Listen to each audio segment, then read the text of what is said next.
Selamat datang di Mata Militer, ngapa tempatnya info dunia dan Indonesia, dan yang panas-panas tentang militer. Seruput kopi dulu, lor. Kabar yang cukup menarik kembali muncul dari dunia pertahanan Indonesia.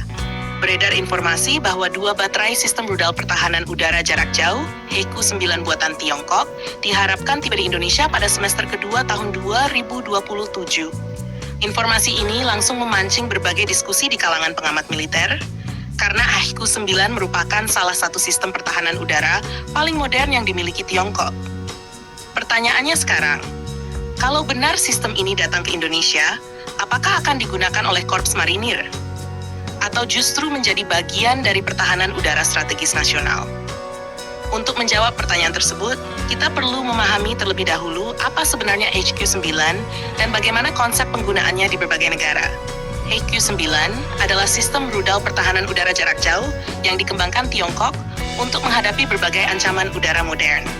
Sistem ini dirancang untuk mendeteksi, melacak, dan menghancurkan pesawat tempur, pesawat pengintai, rudal jelajah, hingga beberapa jenis rudal balistik.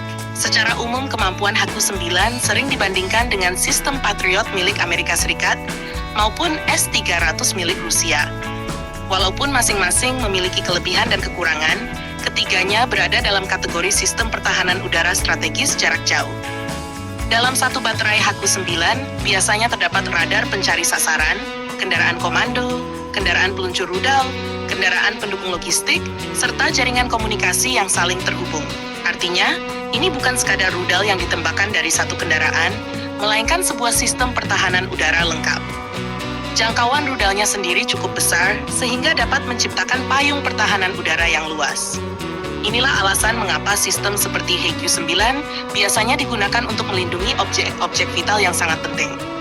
Nah, sekarang kita masuk ke pertanyaan utama. Apakah HEKU-9 cocok untuk marinir? Jika melihat doktrin operasi Korps Marinir di berbagai negara, jawabannya kemungkinan besar tidak. Marinir merupakan pasukan yang dirancang untuk bergerak cepat, melakukan pendaratan amfibi, merebut wilayah pantai, mempertahankan pulau terluar, dan mendukung operasi ekspedisi. Karena itu, sistem senjata yang digunakan marinir umumnya memiliki mobilitas tinggi. Sebagai contoh, satuan marinir lebih cocok menggunakan sistem pertahanan udara jarak pendek hingga menengah yang bisa dipindahkan dengan cepat mengikuti pergerakan pasukan. Sementara HEKU-9 memiliki ukuran besar, membutuhkan banyak kendaraan pendukung, radar besar, serta infrastruktur operasional yang tidak sederhana. Sistem ini lebih cocok ditempatkan secara permanen atau semi-permanen di wilayah strategis. Karena itu, jika Indonesia benar-benar mengoperasikan HEKU-9, kemungkinan besar sistem tersebut akan menjadi bagian dari jaringan pertahanan udara nasional. Tugas utamanya bukan mendukung operasi pendaratan marinir, melainkan melindungi wilayah Indonesia dari ancaman udara jarak jauh. Lalu di mana lokasi yang paling mungkin untuk penempatan HEKU-9? Ada beberapa kemungkinan yang sering dibahas oleh para pengamat. Yang pertama adalah kawasan ibu kota Nusantara. Sebagai pusat pemerintahan masa depan Indonesia, IKN tentu membutuhkan perlindungan udara yang kuat terhadap berbagai ancaman modern. Yang kedua adalah Jakarta dan sekitarnya. Sebagai pusat pemerintahan dan ekonomi nasional, wilayah ini selalu menjadi prioritas dalam pembangunan sistem pertahanan udara. Yang ketiga adalah Natuna. Kawasan ini memiliki posisi strategis karena berada dekat dengan jalur laut internasional dan wilayah yang sering menjadi perhatian dalam dinamika keamanan kawasan. Yang keempat adalah Pangkalan Udara Utama TNI AU yang nantinya akan menjadi basis operasi berbagai alutsista modern Indonesia. Dengan penempatan yang tepat, 2 baterai HEKU-9 dapat memberikan perlindungan terhadap area yang sangat luas. Namun perlu dipahami bahwa 2 baterai saja belum cukup untuk melindungi seluruh wilayah Indonesia yang sangat besar. Indonesia adalah negara kepulauan dengan ribuan pulau dan wilayah udara yang sangat luas. Karena itu, pertahanan udara nasional harus dibangun secara berlapis. Lapisan pertama biasanya berupa radar pengawas. Lapisan kedua berupa jet tempur yang bertugas melakukan intersepsi. Lapisan ketiga berupa sistem pertahanan udara jarak jauh seperti HEKU-9.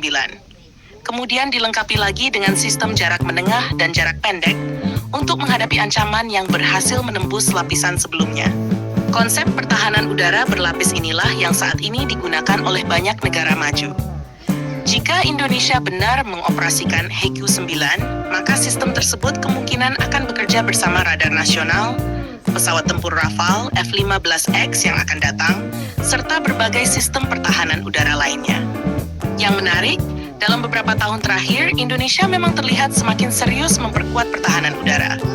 Pembelian Rafale, pengembangan jaringan radar, penambahan drone pengintai, hingga berbagai pembahasan mengenai sistem pertahanan udara modern menunjukkan bahwa perhatian terhadap perlindungan wilayah udara semakin meningkat. Hal ini sangat penting, karena perang modern menunjukkan bahwa ancaman tidak hanya datang dari pesawat tempur. Rudal jelajah, drone kamikaze, dan rudal balistik kini menjadi ancaman yang harus dihadapi setiap negara. Konflik di berbagai wilayah dunia membuktikan bahwa pangkalan militer, pusat komando, dan infrastruktur strategis dapat menjadi sasaran serangan jarak jauh dalam hitungan menit.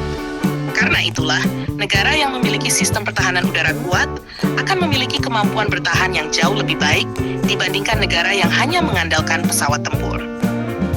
Meskipun demikian, hingga saat ini, masyarakat tetap perlu menunggu informasi resmi dari pemerintah Indonesia terkait jumlah, spesifikasi, jadwal pengiriman, maupun satuan yang nantinya akan mengoperasikan sistem tersebut. Karena dalam dunia pertahanan, banyak informasi yang beredar di media sosial belum tentu sepenuhnya sesuai dengan kondisi kontrak maupun rencana operasional yang sebenarnya. Yang jelas, apabila dua baterai HQ-9 benar-benar tiba pada tahun 2027, maka Indonesia akan memperoleh kemampuan pertahanan udara jarak jauh yang jauh lebih kuat dibanding sebelumnya. Dan, jika melihat karakteristik sistemnya, HQ-9 lebih masuk akal menjadi bagian dari pertahanan udara strategis nasional dibandingkan ditempatkan sebagai sistem organik Korps Marinir. Admin hanya menganalisis berdasarkan sumber terbuka yang tersedia untuk publik dan bukan berdasarkan informasi rahasia atau dokumen militer yang tidak dipublikasikan. Jangan lupa subscribe, like, dan komen di bawah sambil ngopi.